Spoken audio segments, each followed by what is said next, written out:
Shalom Bapak Ibu, selamat pagi untuk kita semua.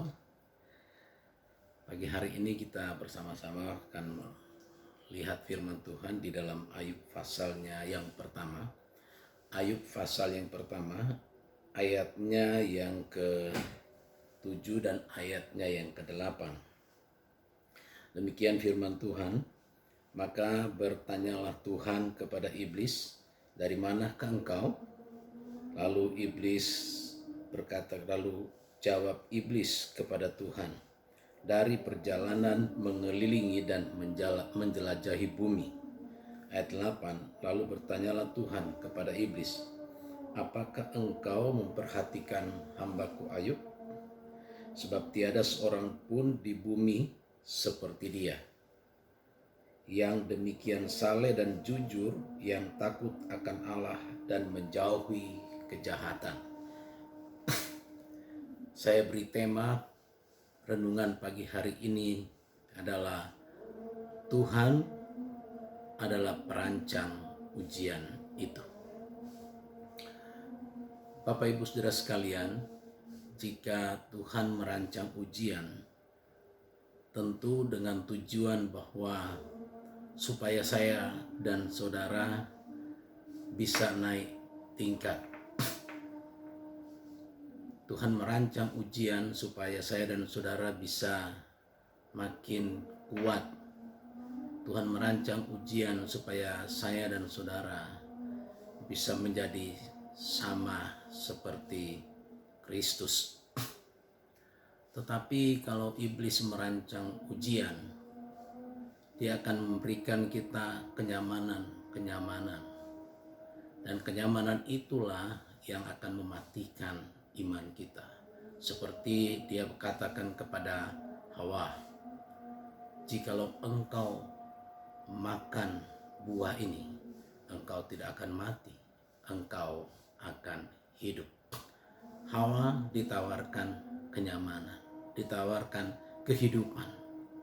Tetapi Tuhan selalu berkata, jika engkau mau mengikut aku, pikulah salib.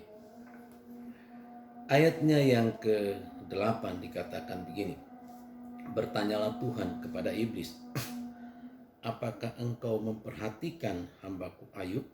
Sebab tiada seorang pun di bumi seperti dia, yang demikian saleh dan jujur, yang takut akan Allah dan menjauhi kejahatan. Saudara, ayat ini Tuhan memuji Ayub di hadapan iblis. Tentu dengan Tuhan memuji Ayub di hadapan iblis, telah memancing kecemburuan iblis itu. Jadi iblis menjadi cemburu kepada manusia, kepada Ayub, atau kepada kita, tak kala Tuhan memberi pujian kepada Ayub, atau Tuhan memberi pujian kepada kita, bahwa kehidupan kita itu demikian saleh dan takut akan Allah. Untuk membuktikan bahwa hidup Ayub itu betul saleh dan takut akan Allah, maka iblis memberikan suatu penawaran. Ayat yang ke-9, saudara perhatikan di sana. Lalu jawab iblis kepada Tuhan, apakah dengan tidak mendapat apa-apa Ayub takut akan Allah? Ini adalah penawaran iblis kepada Allah. Apakah dengan Ayub tidak punya apa-apa, semua diambil daripadanya, atau Ayub jatuh sakit, atau Ayub mengalami kesusahan, apakah dengan demikian Ayub akan masih tetap berharap dan takut akan Allah? Jadi Allah merancangkan ujian pada saya dan saudara agar supaya kita naik tingkat. Tetapi iblis merancangkan ujian untuk menghancurkan saya dan saudara, untuk buat kita tidak dapat bertumbuh di hadapan Tuhan. Karena Alkitab berkata, iblis datang hanya untuk membunuh, mencuri, membunuh, dan membinasakan.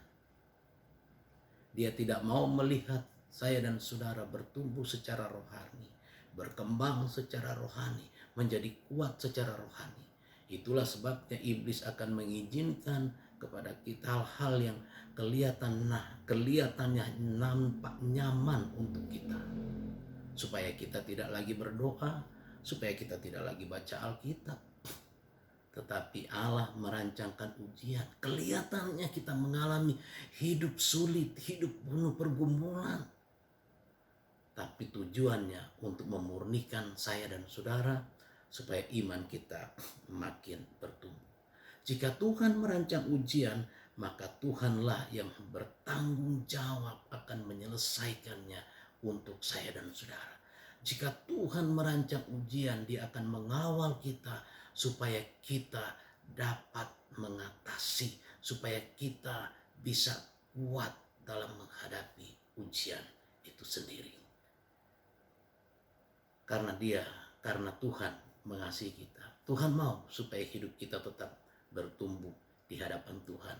Makin hari makin kuat. Tuhan Yesus memberkati kita semua. Amin.